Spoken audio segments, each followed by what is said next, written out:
without further ado, I'll get started.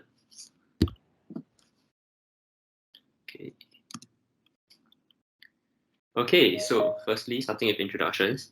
Who are we? We are a group of JC graduates at Inkie Learning, who aim to provide students from all backgrounds with quick and accessible and quality academic help.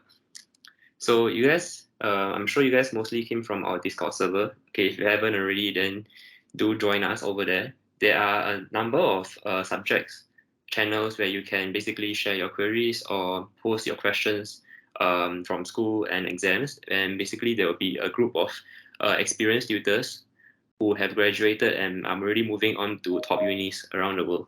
Yeah. So our vision is to collate and invent useful supplementary materials for secondary and JC students. So right now it's primarily focusing on A levels, as you can see from how we don't really focus too much on O level stuff. But in the long run, I think we're going to move on and expand to O levels, hopefully. So yeah, we do strive to hold educational activities such as this webinar, to encourage you guys to find joy in learning and to think critically and eventually expand ourselves to reach out to even more students. Okay, so yep, here's the link to the Inkie Discord. I'm just gonna stay here for maybe 10 seconds ish. If you haven't joined already, do check them out over here.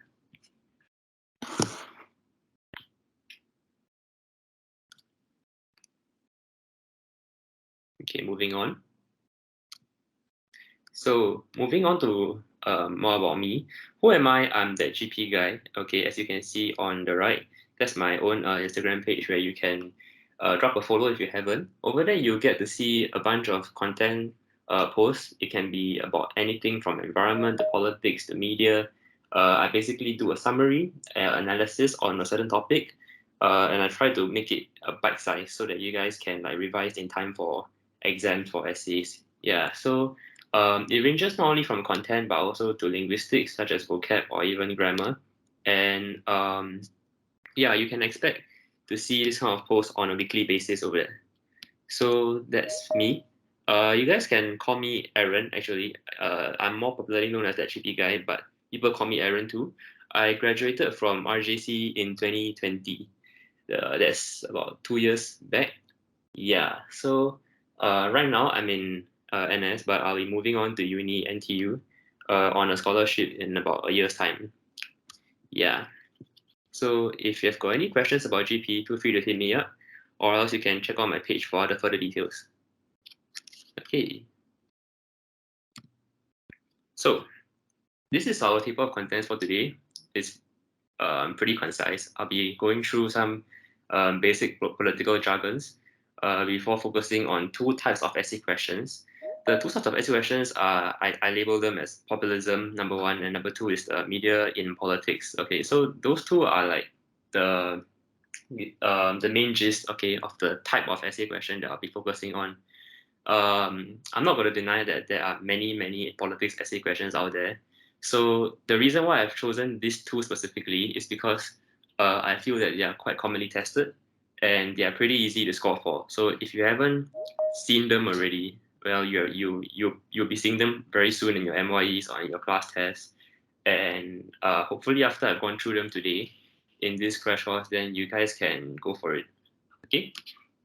Yeah. Oh, and I know that you guys have already submitted your questions for GP or for this crash course in the form when you guys sign up for the webinar. But along the way, if you've got any other questions, you guys can just key it into the chat group. Yeah, and I'll be able to see it at the end at the Q&A session. So yeah, it doesn't have to be necessarily about politics. It can be anything GP related or even JC, and I'll see what I can do. Okay, so if there's nothing else, I'll move on. Oops. Okay, firstly, basic politics. All right, so what's the difference? So you guys can see that there are four types of governance here, four forms of governance. These four are the most common forms of governance out in the world. Okay, emphasis on common, not necessarily popular.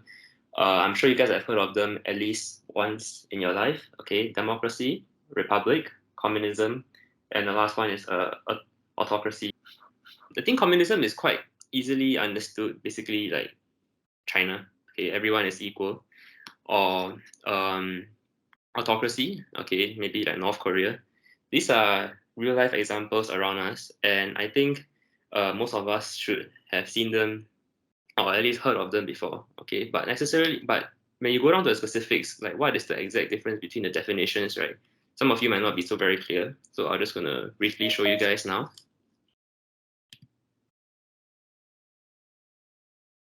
The trick lies between democracy and republic, because I feel that between those two is quite similar. I'll be going more in depth later on, but yeah, the other two, communism and autocracy, should be quite easily understood. So maybe you guys might want to spend more time reading the first two. Okay, so democracy, it refers to a government where the people makes the decisions by voting. Okay, whereas in republic, the power to make decisions resides in the elected representatives. So the people will choose a few individuals to represent them, and these selected representatives will make the political decisions on behalf of the people.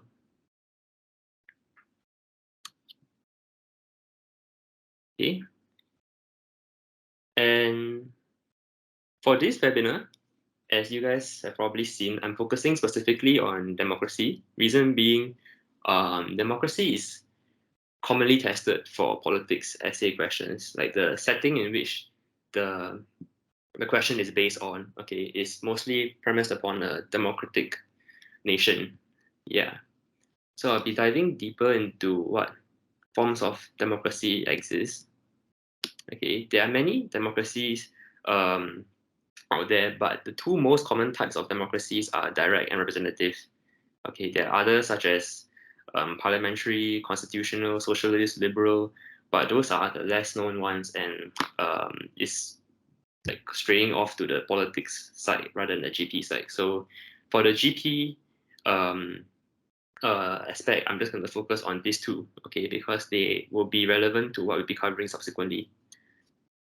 Yeah, okay, so for the first form, direct, it means that citizens, as you can see, are able to participate directly in the ruling, such as like in Switzerland.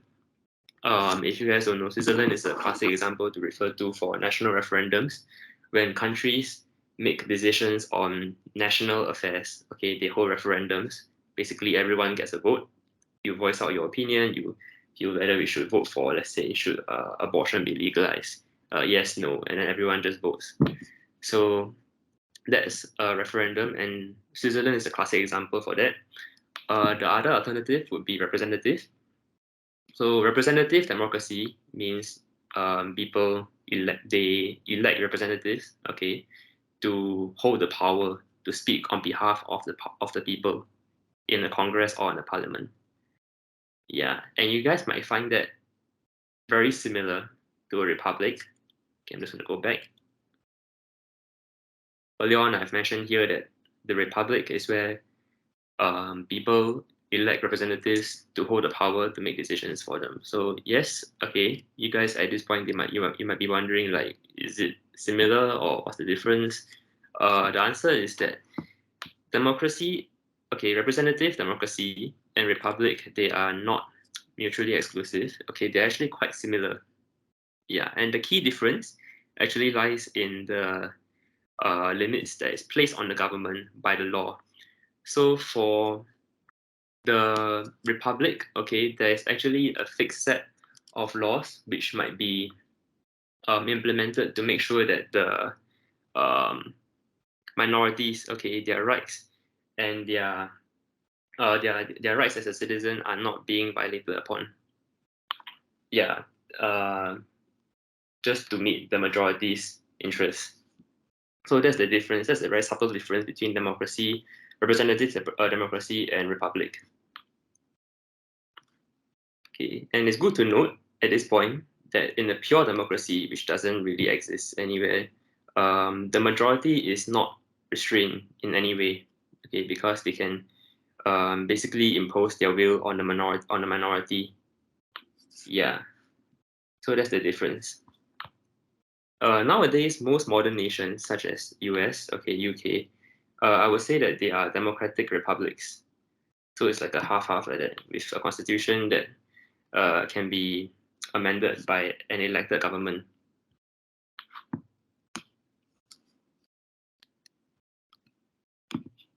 So what are some aspects of democracy that you need to be aware of?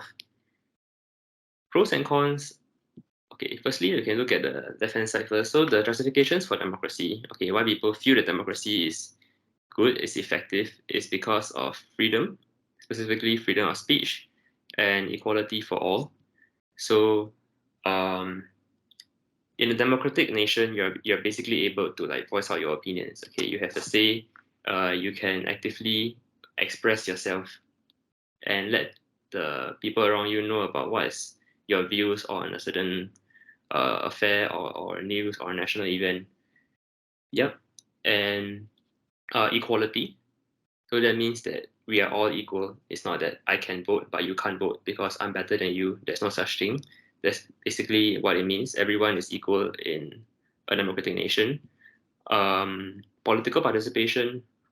So in some countries, like let's say for autocratic countries, okay, they might not allow the citizens to have a say in political affairs. Okay, they will basically make decisions on their own in their ivory tower, and they won't consult the opinions of the people. So that is for that form of governance. But for democracy, political participation is one of the key aspects that is being championed for. Yeah, so everyone gets a say, everyone gets to vote, no matter of race, religion, whatsoever. And the last one, educated citizenship.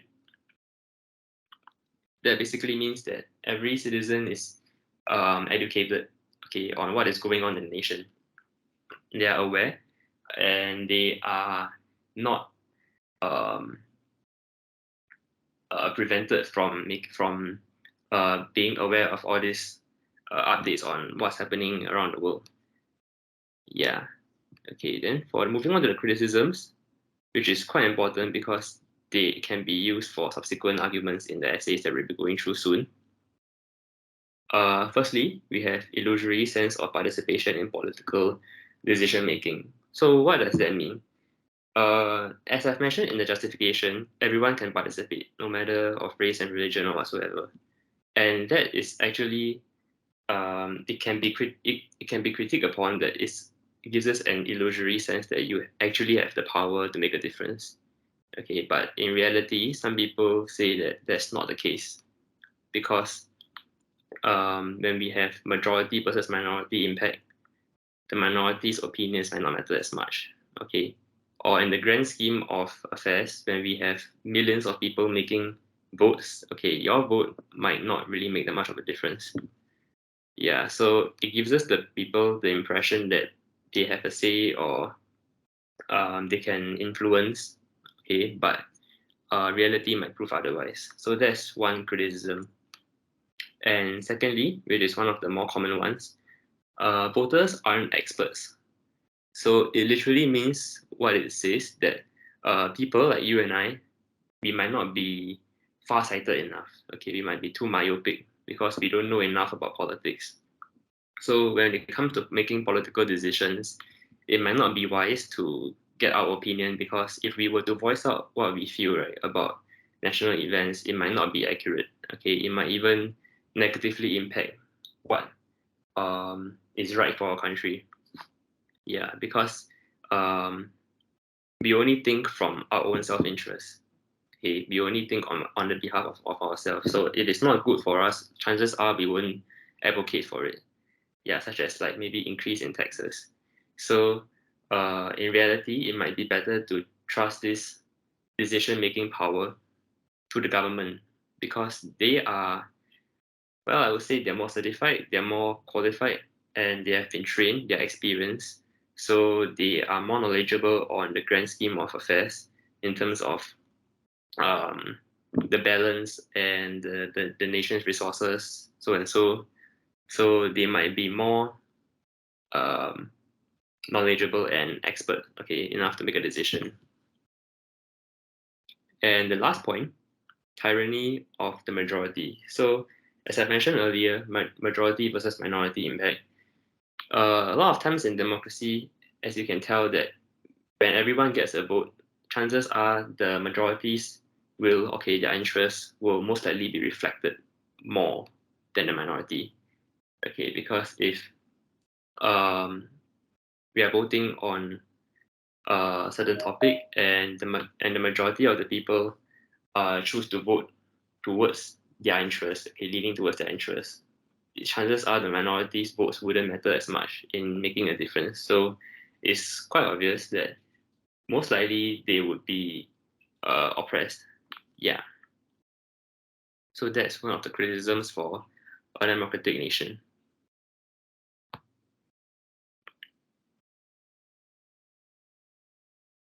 Okay, so I have taken some time to compile a list of essay questions, just so that you guys can take a look at what are the common questions that can be that concerns democracy. Okay.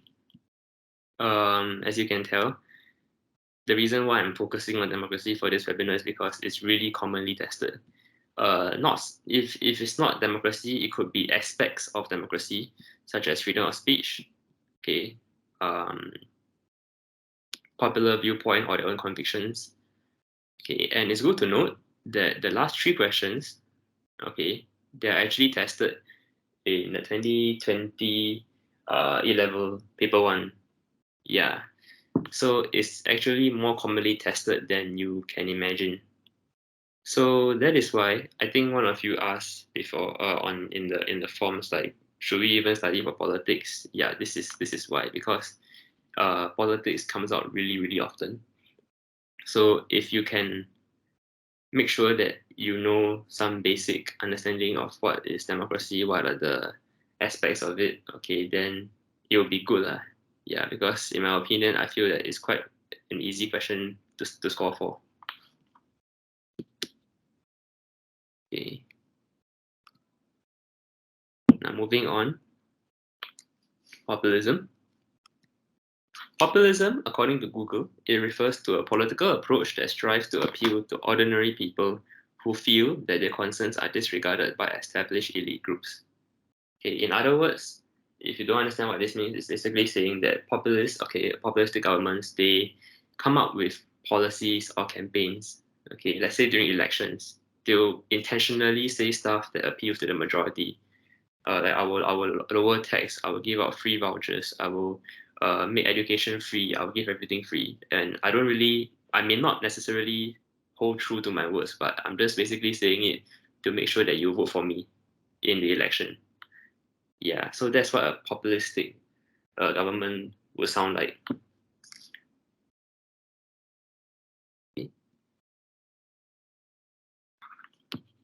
Now, assess the view that the government should always listen to popular opinion. So, now that I have gone through the word populism, okay, you guys can tell that this question is specifically testing on the topic of populism. Okay. Three arguments. Why should a government always listen to popular opinion? Is because the popular opinion, well, it obviously highlights what the society needs. Okay, it points towards what the nation is lacking, what the government can do to make the nation's stability or development better. Okay, and it's not a good idea because, well, you see, it goes back to the cons that I mentioned earlier. Citizen myopia, which is basically voters aren't experts, okay, and tyranny of the majority. So you see that knowing about what democracy means, okay, what are the aspects of democracy, the basics, the fundamentals, and what are the pros and cons, okay, what each aspect might mean, it can really help a lot for coming up with arguments in essays.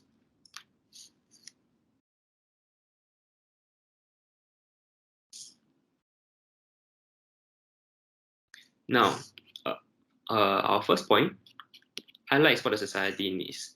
I choose to focus on this particular example in Singapore. So it's a pretty good AQ example if you were to attempt it for paper 2.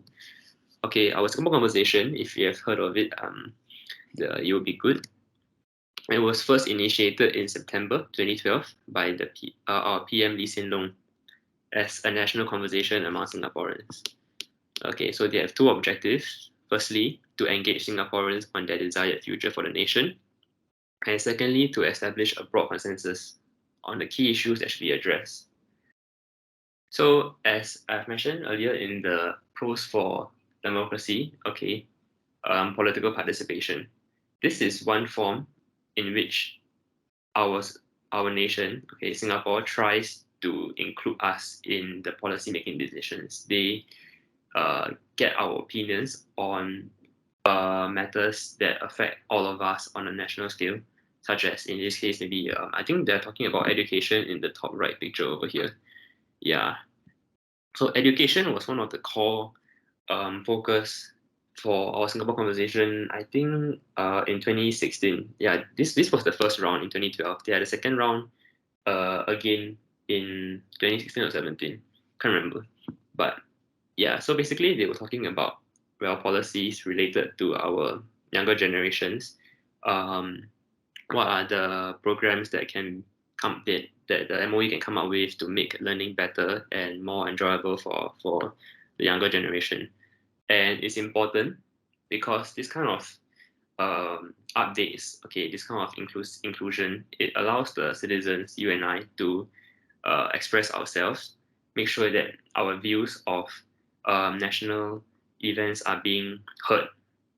Yeah, and hopefully, okay, if we were to make a constructive or a good um, advice, okay, and it might even you might even like live to see it uh, to take root, okay, in a few years to come. Especially since at the moment, right now, I would say that our educational landscape is shifting very regularly with all the new programs and the new PSLE systems and merging of O level and N level. So yeah, you may never know. Okay, then moving on to the flip side, why is it that our government should not listen to a popular opinion? Okay, they should not listen because of citizen myopia. In other words, it's a voters are experts argument. So Brexit referendum, I feel, is a very good example to look at for this argument because many voters back then they voted on the basis or wrong or little info, okay, um, of the long run repercussions of Brexit. Okay, if you don't know what Brexit stands for, it means it's like two words. Okay, so Britain, okay, then exit. So that's like merged and like from the word Brexit. Yeah. And back then they had this huge referendum where they were voting, okay, whether or not we should leave, like whether um, Britain should leave EU. And there were promises made by the Leave campaigners, okay, such as being able to recover large sums of funds in the National Health Service, and along with other promises. Okay, this red bus that you guys see on the top right picture is one of the battle bus. Okay, it's like a campaign bus where they basically try to promote why we should leave. Yeah. So it's actually misleading. It's false. Okay.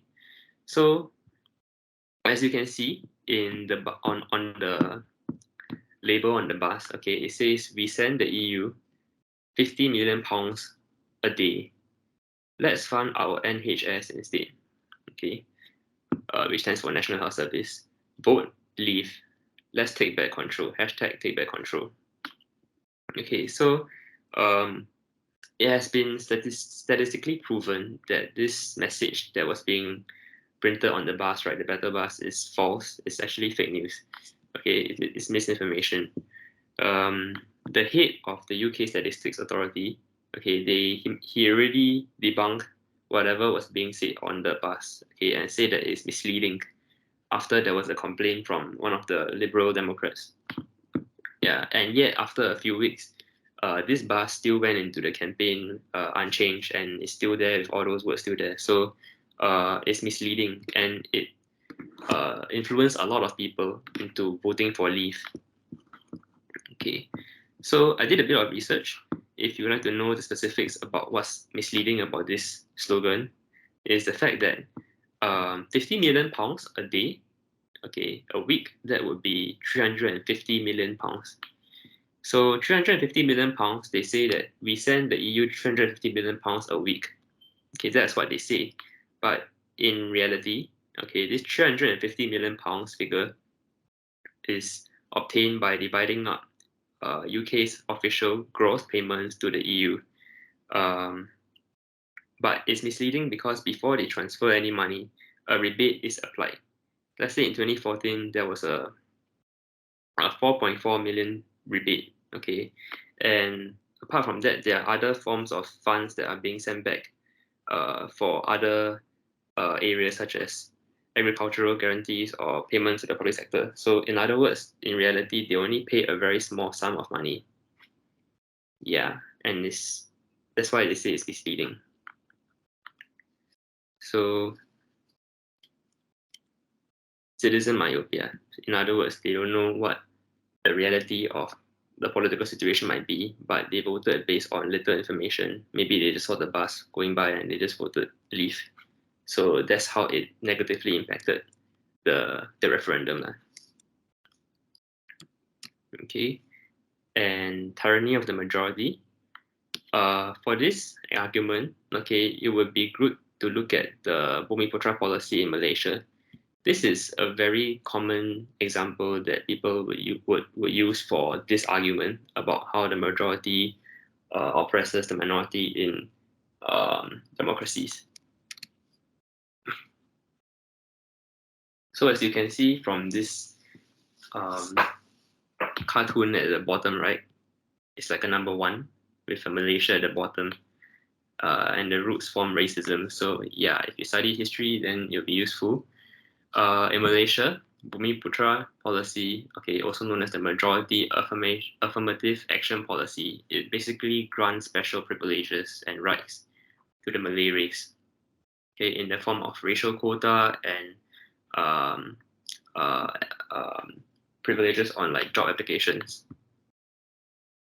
Okay, so in 1970s, this policy was implemented by the Malaysian government to elevate, okay, they claim that is to elevate the socio-economic status of the economically disadvantaged Malay community. So back then, this policy, it was triggered by tensions between the majority population, okay, and the much smaller but wealthier ethnic Chinese community. So yeah, you have it over there, majority and minority. And back then, they came out with this policy which clearly puts the Chinese at a disadvantage. Okay, and in if it comes to referendums or making or voting, okay, then clearly the Malays would have an advantage because strength in numbers, and the policies that will be implemented will be favoring them over the Chinese also or other ethnic minorities in Malaysia. Yeah. So that's that. And I'll be ending off this question, okay, on populism with a quote from Albert Einstein. What is popular may not always be right, and what is right may not always be popular.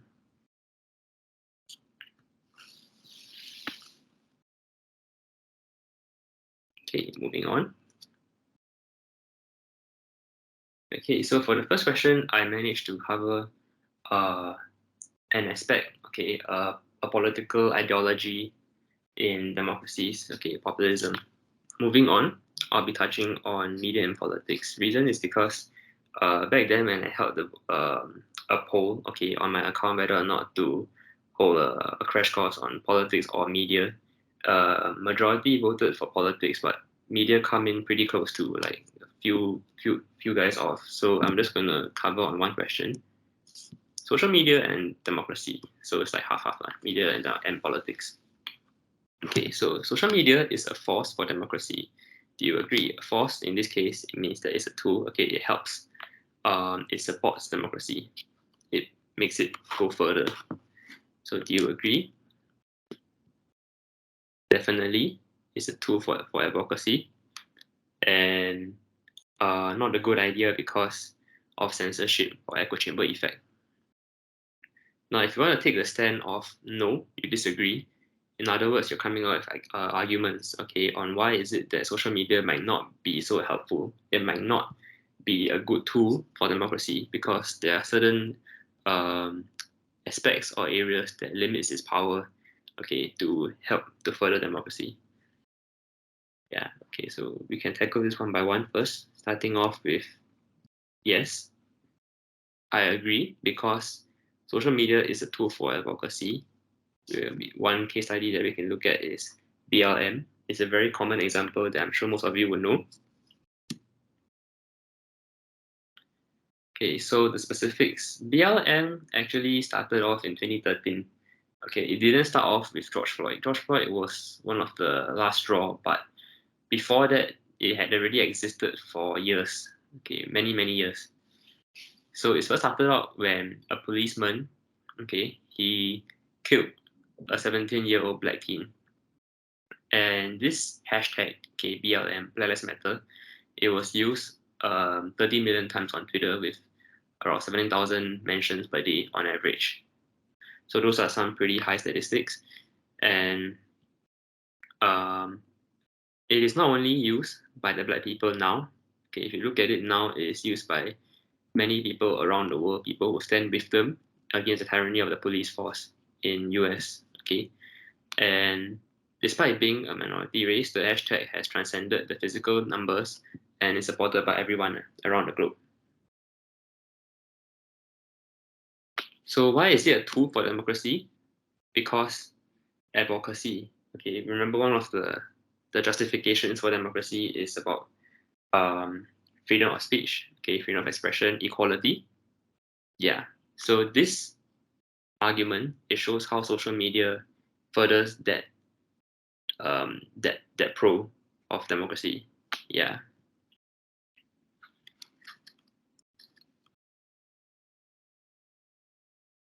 Okay, moving on. Why is it that social media might not be so effective? Because of censorship. So, one freedom of speech is an example that I like to use when I talk about censorship in China. Okay, China is a classic example to look at for censorship and oppression. There are many, many examples that I can think of from China, but for today, we're just going to be focusing on this hashtag. So back then, if you haven't heard of his name, Dr. Li Wenliang, he was the guy who discovered the virus, okay, COVID-19 virus. Well, there were rumors back then when COVID-19 pandemic first began. We heard about how it spread from Wuhan or it leaked from a laboratory in US or it's some kind of a propaganda. Okay, but in reality, in 2019, this guy, okay, this doctor, he was the one who discovered the virus along with 8 other whistleblowers. And he tried to let the world know about it. Okay, he tried to spread about awareness, okay, regarding this virus, telling us to be careful about it. But he was silenced. He was oppressed by the Wuhan police for spreading fake news. Yeah, and eventually he got the virus himself. Okay, which is very unfortunate. And after his death, okay, the hashtag I want freedom of speech went viral on Weibo. I think there was an article about it. It went viral for about less than 24 hours before it was taken down. But before it was taken down, it actually reached like the second or the first on the search engine on Weibo. So it went really, really viral. Yeah. Okay, so censorship. Why is it that social media might not be such a good tool for democracy? It's because in certain countries, okay, we have some limitations, such as in this case political censorship in China. The fact that they limit social media and control its ability to spread information, okay, to spread awareness, okay, to advocate about certain issues, and um, it kills the first pro that I mentioned earlier on in the pros and cons list for democracy. Okay, freedom of expression. Yeah, so this is like a direct contrast, a stark contrast to the previous argument that we just went through on BLM. So this is why social media might not be a tool for democracy in certain countries. Okay, moving on to our last argument, the echo chamber effect. Echo chamber, okay, is a very common argument for GP. So if you haven't heard of it, basically echo chamber refers to how you can imagine that it's really like it says a chamber. You're in a globe. As you can see in the top right hand picture, okay, everyone is in their own globe, and they are constantly exposed to similar opinions or viewpoints, okay, as their own. So basically, if you have a political um, preference, okay, or you're like leaning towards one side, let's say you're more liberal or you're more conservative, okay, then you will be constantly exposed to other people who share the same thoughts as you, okay. And when it comes to news, let's say um, when you're talking about um, uh, uh, the national news or something, and you would only be exposed to the same people which have the same thoughts as you.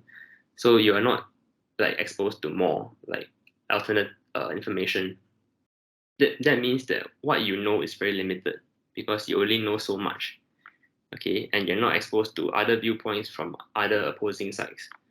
And that's not good because ultimately that means that your understanding of current affairs is very weak, it's very limited. They might not offer you the comprehensive understanding on this topic. So you will not be able to like maybe make a fair judgment on certain issues lah. Okay, so um, for this, I don't really have a specific example, but I can talk about a general trend, culture, okay, which started out back then in post COVID-19, okay, the xenophobia sentiments. So when the news, there were rumors that it spread from Wuhan. As you guys know, for a while, for a period, everyone was hating on the Chinese. Okay, there were hate crimes, violence carried out on Chinese in other countries. Okay, especially in the UK.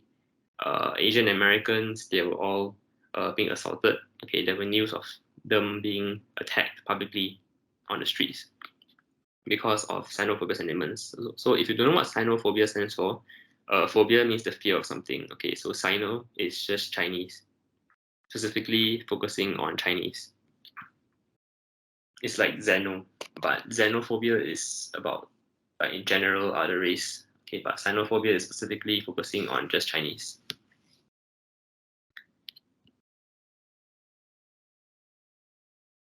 So as I mentioned, okay, echo chambers, they are pretty bad because they can create misinformation and they can distort your perspective. So you basically find it hard to think critically since you're only exposed to one opinion. You don't consider other opposing views or discuss other topics, okay? And this effect can be worsened by confirmation bias, the tendency to favor information that reinforces your own beliefs.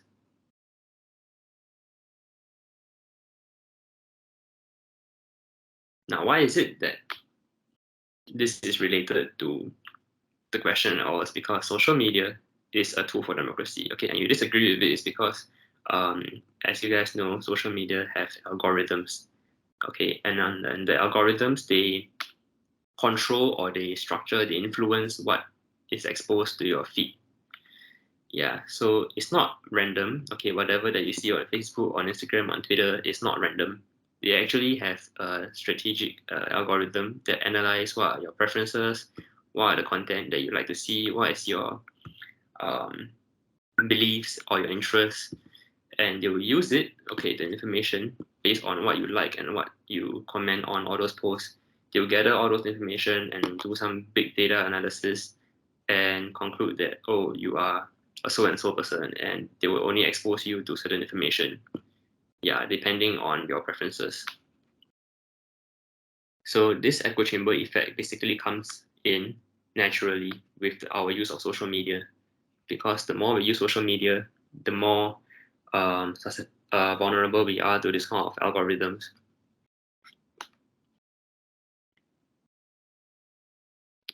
So if you're talking about small issues, it's fine because it doesn't really matter much. But when it comes to larger national issues such as referendums, like let's say Brexit, okay, earlier on, you will only be exposed to your own viewpoint, and you won't really learn much or understand much about other perspectives or other arguments. So you are basically quite narrow-minded.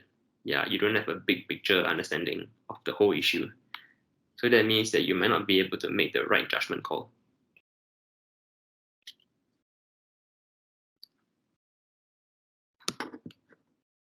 Okay.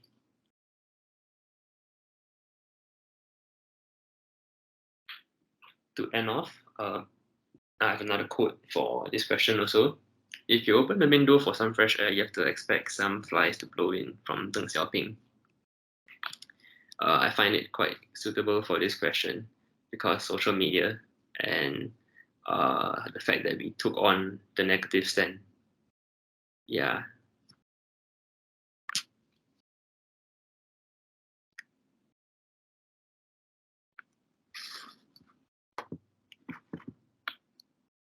Okay, moving on.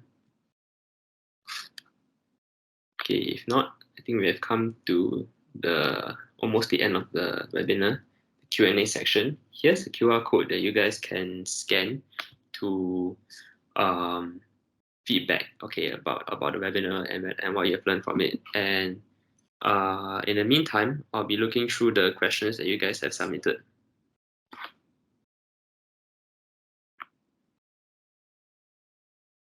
The feedback form that you guys see here is also the same feedback form as the one that was sent to your email. So if you already submitted it via the email one, then this one is okay. You guys can like don't submit it. Yeah, that's fine.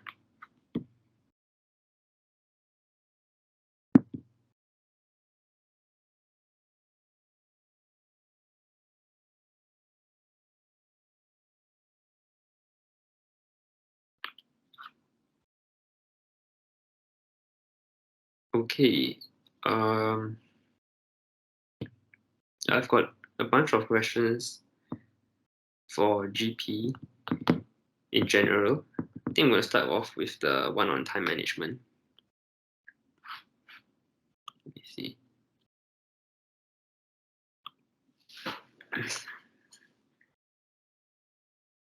Okay, there were three or two or three questions on time management. Okay, so how would you suggest to manage your time?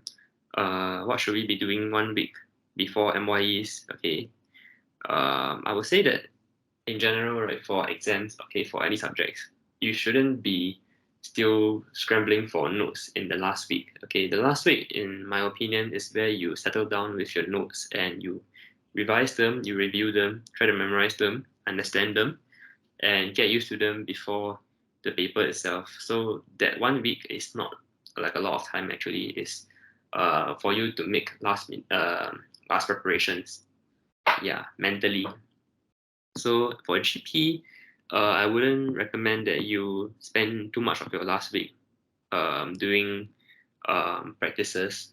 Okay, maybe try to spend more time on the memory and understanding of the concepts first. Yeah, so if you have made notes in class, for example, you can take your time to digest them and make sure that you get them in first. Yeah, and even if you're really very free, you have understood your notes and you want to practice, you guys can try making like point forms. Okay, like what I just did.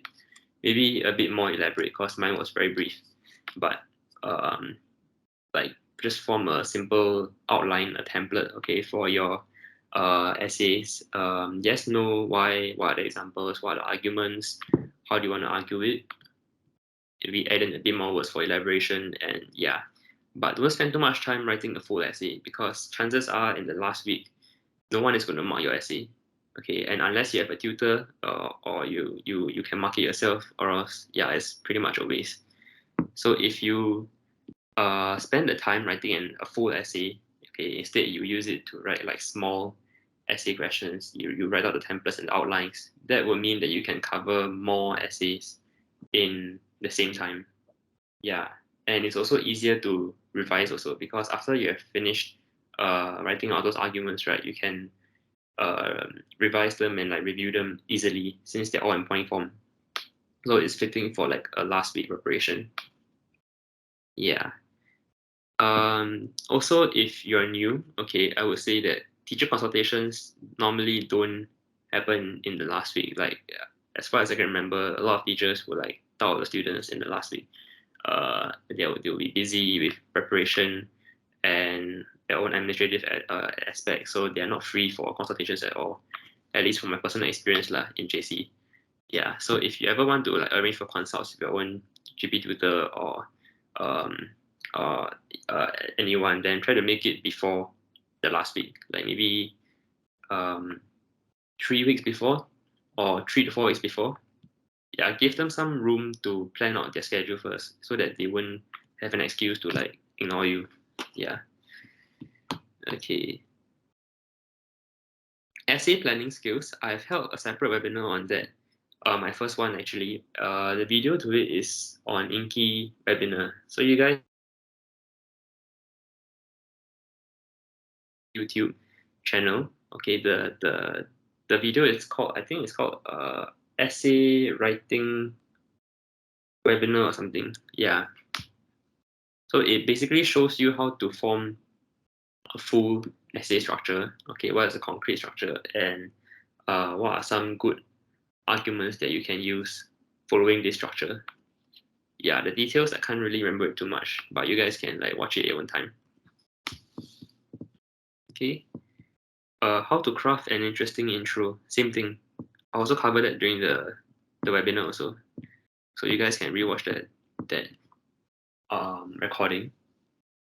But off the top of my head, I would say that for introductions, don't need to spend too much time on it. Okay. I would introductions generally they just need to meet a few basic requirements. Okay.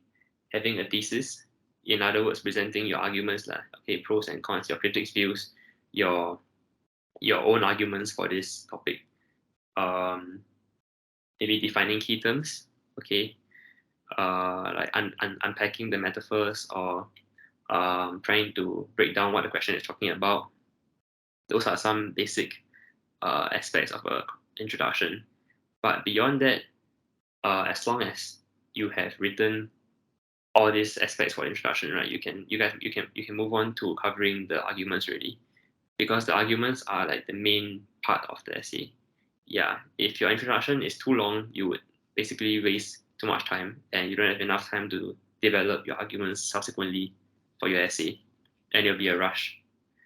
Yeah. My introductions are generally like about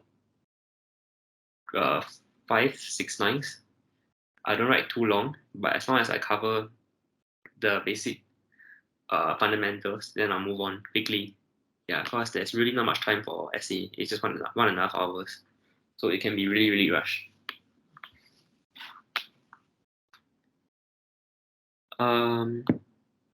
Must we be politically correct when discussing issues about governance? Okay, if by politically correct you mean we can't criticize government, then obviously no. Okay, GP is the exact platform where you can like openly criticize the government. Okay, constructively. Okay, and emphasis on constructively, because as long as you have a logical argument, it makes sense and it's valid, you have examples to back it up, then sure, go ahead. Like what I just did with one of the arguments back then. Which one was it? Yeah, see, censorship. I just criticized the government. In Singapore, we have our own forms of examples for this point also, but I'll leave that to your own research. But yeah, if you're talking about whether or not we can criticize or must we strictly be politically correct, then no, there's no need to be politically correct. Okay, GP doesn't award you for worshipping your government. Okay, they reward you for making constructive arguments. So that's the focus.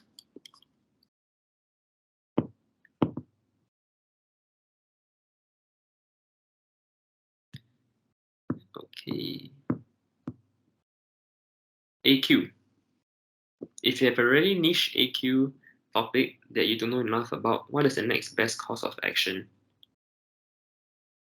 Okay, I know you guys think that some topics for AQ are like very random and you have probably never studied it before or heard anything of any news about it before, but chances are you have heard of it at some point in your life. Okay, maybe a news article or a trip to whatsoever place. Okay, let's say it's zoos, then I'm sure you guys have been there before. Anything that you know, you can use it. That is the a huge helping point for AQ lah. Okay, because let's say for my year, I think mine was leadership. Okay, it was really abstract. I felt that it was quite random also. But in terms of examples, there's definitely a lot of key figures in Singapore that we can look at. Okay, our prime ministers, our ministers, our presidents. Yeah, so you might think that you don't know what to talk about for this topic, but I'm pretty sure you do. It's just that you don't know how to choose or you can't recall because maybe you're stressed or something. Yeah. So, um, and plus most questions they will include like a talk from personal experience point.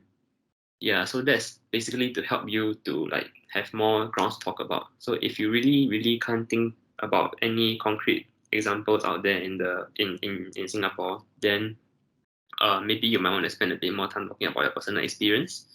Yeah, although I wouldn't encourage that because that's basically makes your AQ quite weak. Yeah, you won't be able to score high for it. Okay, and if it helps, okay, there's no rule saying that for AQ you can only write in Singapore because AQ that's on your own society. Okay, it's your own society. So if you want to talk about maybe where you came from, your homeland, let's say in India, okay, or in China, sure, you can go ahead and talk about that. If you understand like the local trend and culture and beliefs, values better. Maybe you don't understand Singapore that much, but maybe you know other countries better. You guys can go for it. Yeah.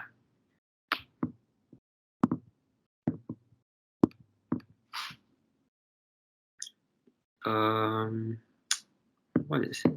Oh, how do you? Wait, never mind. Why would people want to write about politics for GP? Yeah. So I think I mentioned it earlier on. Um, Politics essays, in my opinion, I feel is really very easy. The arguments that can be crafted, they can be repeated for a lot of questions. Okay, so if let's say basically for this webinar, okay, I've gone through a couple of arguments like echo chamber, censorship, um, advocacy. All these arguments are more useful than you might think. Okay, you can use it for many different questions out there for politics and media questions. That's the reason why I like to do media and politics questions because a lot of their arguments, okay, for many questions can be repeated. So unlike and furthermore, when it comes to examples, right, there's an abundance of them. Okay, it's not as hard to think of examples as compared to let's say the arts or let's say science. You might need to think for those topics. It would be necessary, okay, for you to have like done your research. You need to really look up for concrete examples regarding those topics. You can't just think of something out of your head and smoke it up. Yeah, but whereas for politics and media, I feel there are many examples out there in the world. Okay, if you read the news, I'm not saying that you must really read every single magazine and news articles, but if you just read the news regularly, okay, on a daily basis, you keep track of what is going on in the world. It's not that hard to come up with examples. Yeah, and I guess there's also a rumor going around that um, politics and media questions are easier to score for. So I'm just gonna take this chance to like kind of disprove that. Okay, because personally I feel that politics and media essays, right? Okay, even though I say that they're very easy to score for, and they can be done quite easily, but um, it depends on the individual. So don't get your hopes up and whack a question on politics just because of this webinar. Yeah, if ultimately you're not confident because you don't know much about politics and you don't know how to phrase your arguments and stuff, then don't go for the question in exam. Yeah, ultimately in exam, you want to go for a question that you're confident in. You want to make sure that you really know what you're doing so that you don't have to like smoke something out halfway through. But that's not good. Okay. People who attempt those questions will generally be prepared, obviously, and that's why they are able to score well for it. So it's not because in the exam the teachers mark it more leniently or something. It's definitely because they have done more preparation for it. That's why they know it better. Yeah, and that's why they can score better for it. And then it's always that story of that bunch of drunk, horny uncles that went to the bar and then started the whole COVID again that halted any progression. But yes, it's still on the table. We can think of, I mean, we are looking of doing that soon, and that's an idea that we actually have, but not really for GP10. So that's a good suggestion. We'll see how it works. Of course, we need to have enough tutors that are willing to do a podcast, because I think a one person podcast might be a bit ineffective when it comes to GP. I don't know. That's how I see it right now, because I think for GP it's good to have different viewpoints. It's more of like conversational as compared to a narration. Yeah, but of course, if you guys prefer narration, then sure, to whatever floats your boat. But yeah, but yes, that's we'll keep that in mind. Thank you. Hey, maybe you could join Inkie and kickstart the podcast. Yeah, but if you're a current student, we suggest that you just focus on your studies first, especially if you're J2 this year. Yeah. But as for podcast quotes, you want to talk about that? It's a bit suspicious though. And unless I don't think we are that famous enough to justify. To justify such stuff. Especially we don't have that qualification yet. If you're talking about our podcast, but if you talk about like some other people's podcasts, then same famous ones, then I guess possibly. Yeah, But I think you need to choose. Be careful about which podcast you use. Yeah, that's the thing. Big ones, the famous ones, then sure, should be okay. Yeah, I guess if you use it as an intro, as a hook, I think that'll be very interesting. just as an aside, if you're not looking at it as a point. Yeah, that's just me. But I've already seen people use podcasts for their essays too. So I think you need to have strong understanding. Maybe you have like listened to a lot of podcasts, then yeah. You have, if you're looking at using a podcast as factual points, then you really need to consider whether is it really is the podcast, whatever they are expressing in the podcast, are they viewpoints or are they actually backed by proper facts? Then of course it's gonna behave. Then of course if it's backed by proper facts, then why not just look at the proper facts and then derive your own points?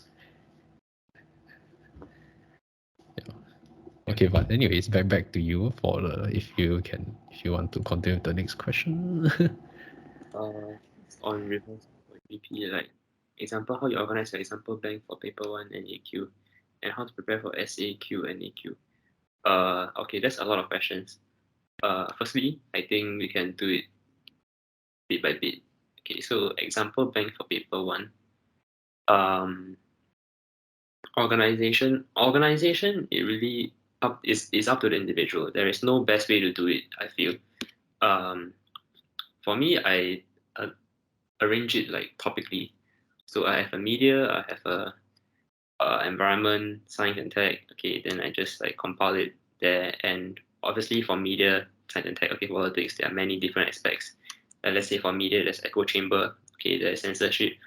So for the different pointers, okay, for each topic, I will compile maybe a list of local and foreign examples. Yeah, in point form, just like the name and a bit of elaboration on what this thing is about. Yeah, I try to keep it like really short because I compile a lot.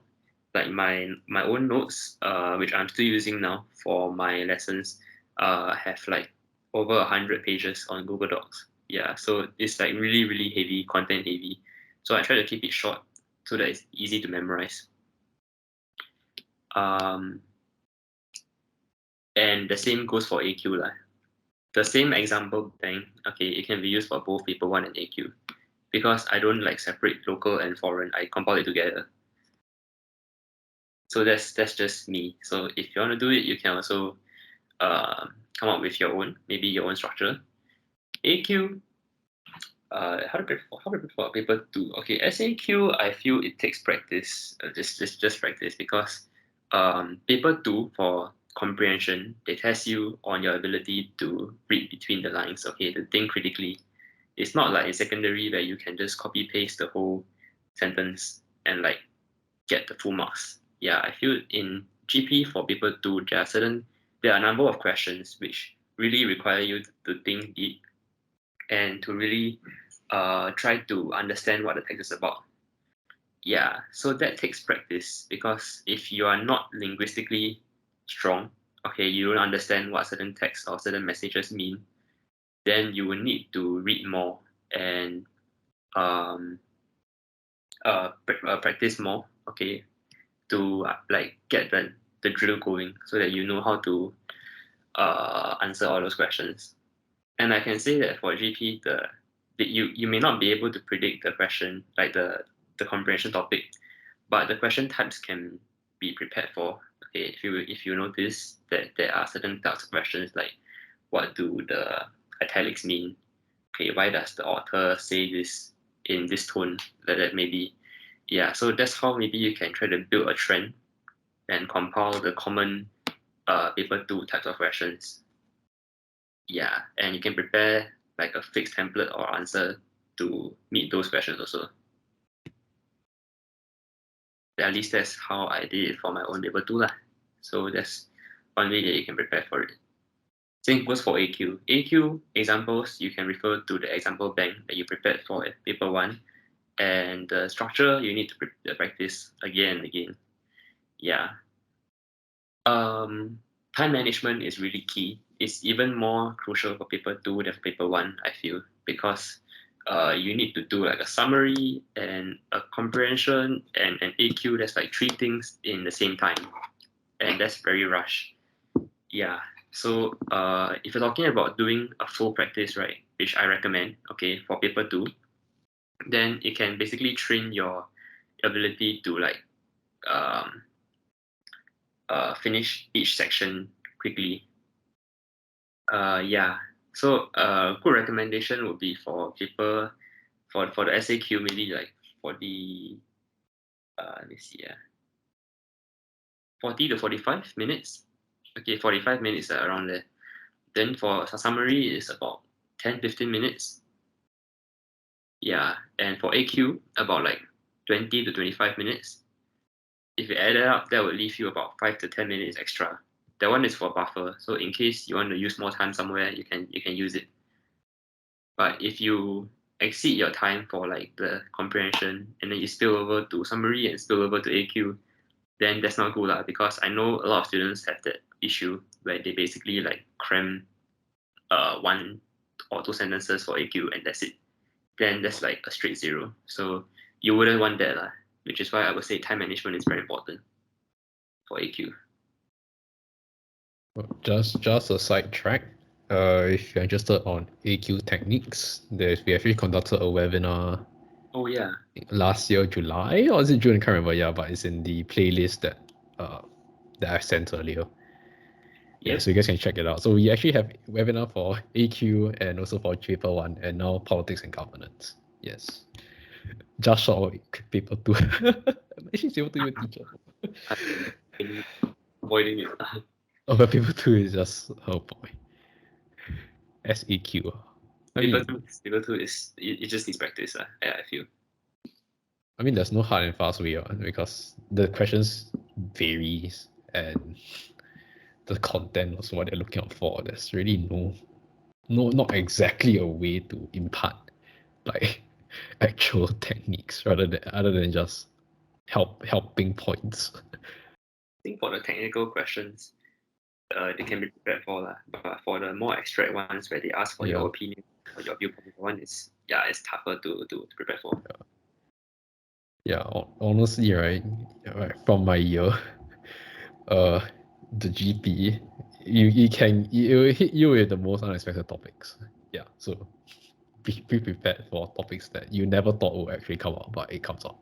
It's not because it's not the type of topics that are very complicated. It could be just very simple, but then it's just like overlooked because we thought it wouldn't happen. Like for example, my year was zoos. Like who who would thought of that, huh? Oh, you did the zoo one, okay. Yeah, I did a zoo one. and then what, apology, right? Well, your year was apology, right? Oh, was it? I can't remember. Is it apology or Or was leadership? it the year after? Or was it the year before? I can't remember. But I know there's one year about apology, which was quite ironic. Oh yeah, that was mine. That was mine. I almost forgot. Yeah. Yeah, it's apology. Yeah. So guys, just take it and then just go with the flow. Yeah, the main important thing is just technique. Mm, for comprehension. For people too, yeah. And for the year, I can tell you guys that most of us thought there wouldn't be any examples. But hey, I mean, there's a number of examples that you can look at, like a public apology by our ministers.